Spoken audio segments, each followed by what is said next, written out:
रेणु दाहालले यदि चितवनमा चुनाव हार्छ भने यो त्यसमा अर्को युद्ध हुन्छ ल। झापा 5 मा हैन केपी ओली लड्नु भएको ठाउँमा सबै दल एक भएर जाँदा पनि केपी ओलीलाई हराउने ताकत कसैको छैन।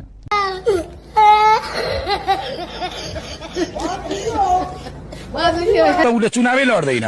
दोस्रो कुरा चुनाव लड्यो भने जित्दैन, अगर जित्यो भने भन्ने प्रश्न आयो म तिम्रो गु खाइदिन्छु भने। कसले हराउन खोज्दाखेरि सकेनन्।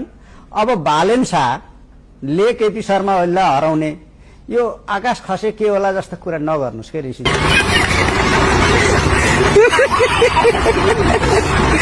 केपी ओली यदि हारो भने चाहिँ म इलाम जिल्ला छोड्छु।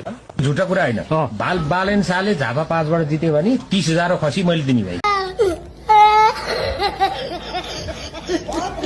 फागुन 21 मा चुनाव भयो भने म राजीनामाबाट सन्यास लिन्छु। निर्वाचन भयो भने म घाँटी गाडिन्छु घाँटी। बालेनले जित्यो भने झापामा कान काटेर म टिचिङ हस्पिटलमा टाका लाउँछु।